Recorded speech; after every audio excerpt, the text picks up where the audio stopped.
I think we're live and just figured I'd do a short video. A little bit late, but I wanted to cover a few of the new happenings in the war against liberty in New York City.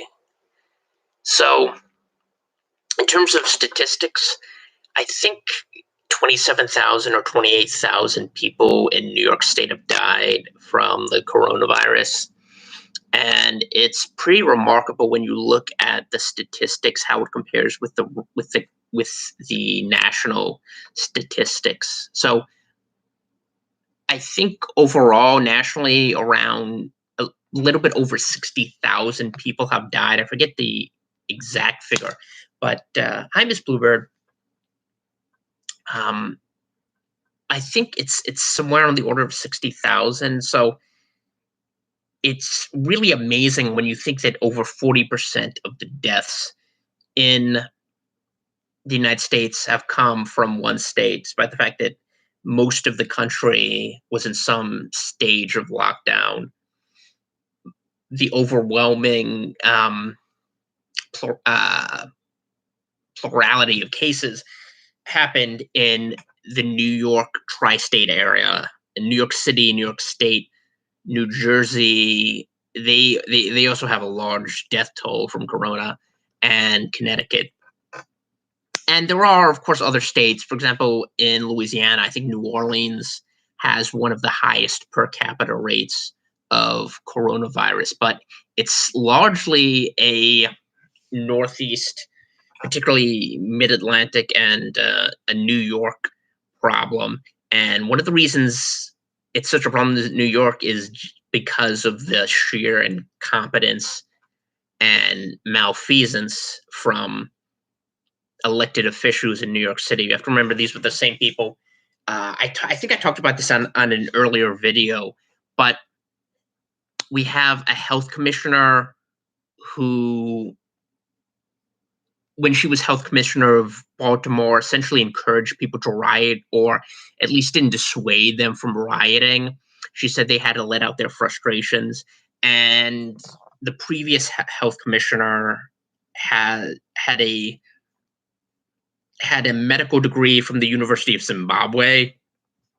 So this is not a new phenomenon of public health institutions being staffed by incompetence and politically connected cronies who are reflective of the social values of the people in power rather than any sort of medical expertise.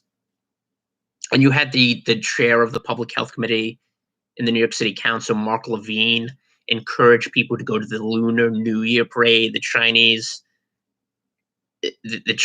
New Year parade in Chinatown, which attracted over 10,000 people, I think.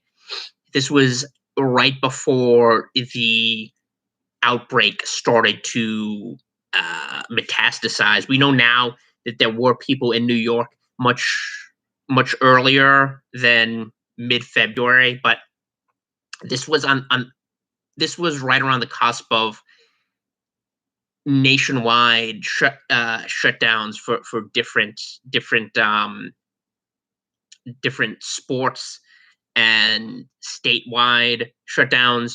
And you had Bill de Blasio and the head of the public health committee encouraging people to go out and socialize with hundreds and thousands of other people and gather en masse. And in fact, even now, I mean, it just illustrates how incompetent and unqualified Bill de Blasio is to hold any sort of position of power or responsibility. Even now, you have him just declaring that he wants to hold a ticker tape parade. Keep in mind, we have no money. New York State is hemorrhaging cash in New York City, particularly, and they're asking the federal government to bail them out, to bail them out of their own ruinous financial decisions. And he wants to hold a ticker tape parade which would attract, which he presumably would attract thousands of people if it was up to him.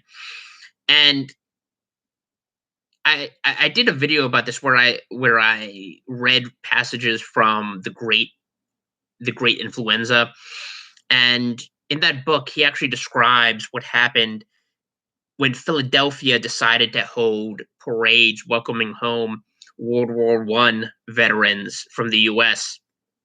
Philadelphia became one of the epicenters of Spanish influenza, and it probably impacted that city more than any other American city. But to compound matters, you have De Blasio now really getting into his really stretching out his despotic, totalitarian wings. He's he's directing the NYPD to hunt down and arrest and imprison and detain and imprison people for not socially distancing. In other words, for living their lives, going outside and going about their daily lives. Hi, Alejandro. And in fact, there was just a notification from the New York City Police Department and the NYPD Commissioner Bill Shea, who said that they'd be sending out an additional 1,000 police officers. Keep in mind, there are, I think there are already 1,000 or more cops who are sick with COVID or who've decided not to go to work. But they're sending out an additional 1,000 officers specifically to arrest people and send them to jail for going outside, which is ludicrous. And it speaks to the real issue here. These people are not concerned about public health or preserving the health and well-being of New Yorkers. The government, if you really think about it, could you point to a specific incident or a time when the government actually saved lives? That's not what that's not what they've been entrusted with. As an institution, it takes lives and it takes people's property. And when it comes to actually saving people's lives, I can't think of a single instance where you could point to a government action or an action of the state where they actually did preserve lives.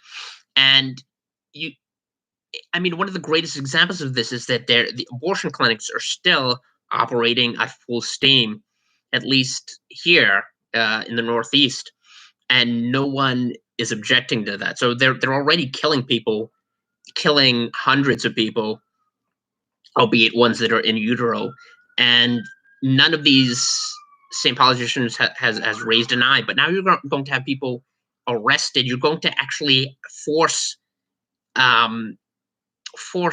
law enforcement officers to come into contact with and expose themselves to COVID in order to arrest people for not socially distancing. And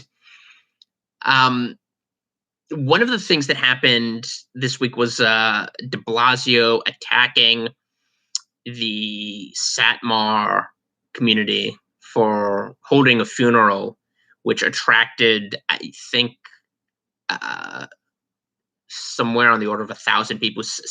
Several hundred people attended this funeral, and he attacked them via Twitter and said that it would be broken up, and he sent people to arrest them. And almost immediately, the Satmar said that they had been given permission to hold this. Now, immediately afterwards, one of de Blasio's flunkies in the mayor's press office said that this was untrue. But keep in mind, this is a mayor who has repeatedly lied about virtually everything. So you can either trust people who really don't have a reason to lie about this, who've said that they were given permission to hold this funeral, or you can trust someone who's a literal communist who's lied about everything since he began his political career nearly 2 decades ago, when he was running the Senate campaign of Hillary Rodham Clinton, who is associated probably more than anyone else with lying, and the Clinton family in general. So you can either trust a group of people who don't really have an incentive to lie about this particular event, or and the circumstances surrounding it, or someone who is a habitual liar and who probably would have been prosecuted and imprisoned if our political institutions were healthier. Hi, Terrence. So I know who I would side with on that dispute, and it's not Bill de Blasio. And this is just one of the reasons why I don't think New York City is going to rebound. It's not just a matter of the prolonged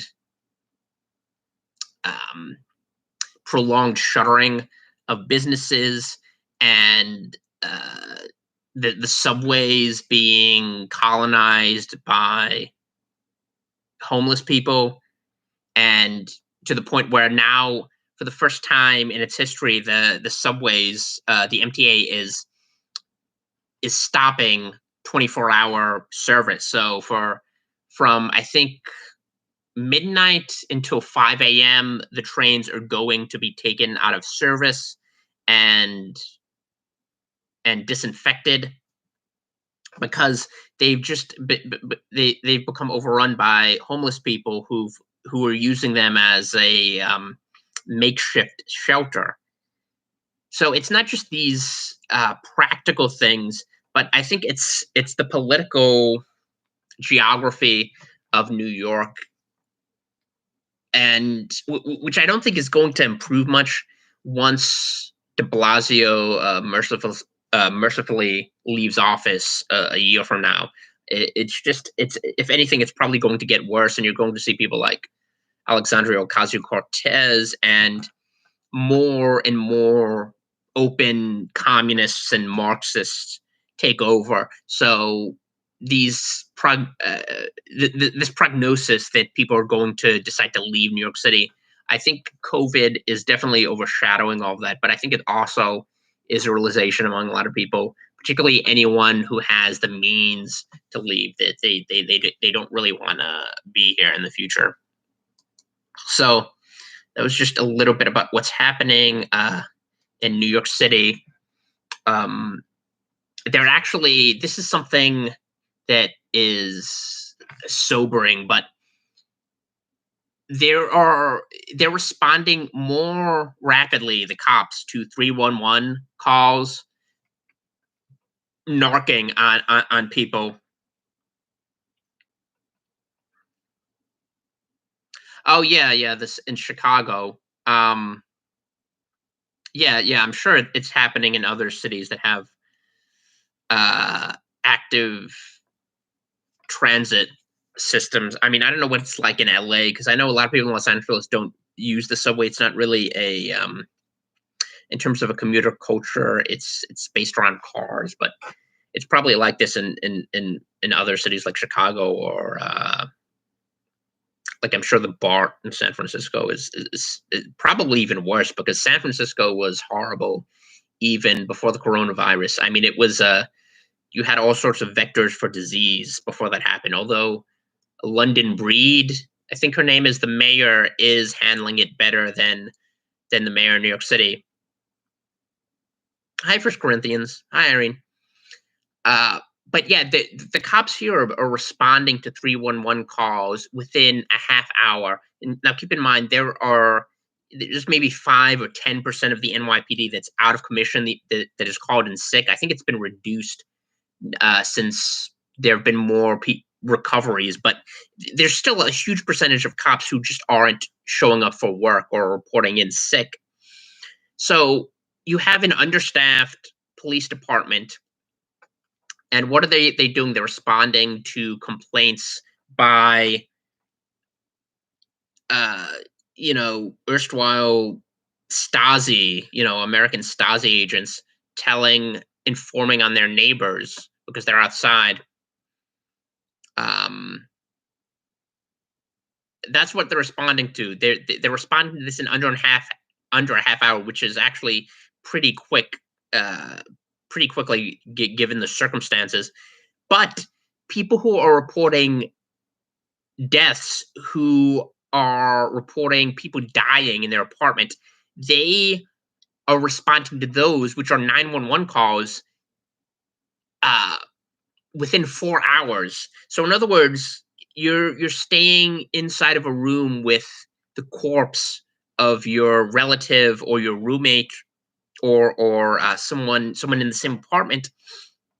You're staying there with the body for 4 hours while the police conduct more urgent business, namely arresting people for going outside or having dinner, or just do you know doing what normally they would do. I mean, one of the interesting things is that there's resistance to this from places like California, which I never expected.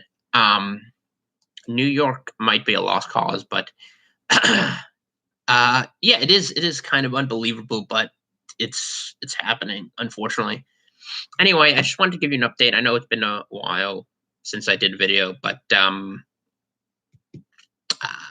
yeah, it's making people authoritarian. You have an army of Karens and people who would. It makes you understand how things like the Stasi in East Germany, the East German, or the GDR secret police, how these things came to be. There's a great movie called The Lives of Others, which is a fictitious portrayal of an East German Stasi agent and his life, and it's a really moving portrait of what happened in that country under communism. Oh, really? I didn't know that. But anyway, I just wanted to do this video since it's been a while, and hopefully you all are doing well. And I will see you next time.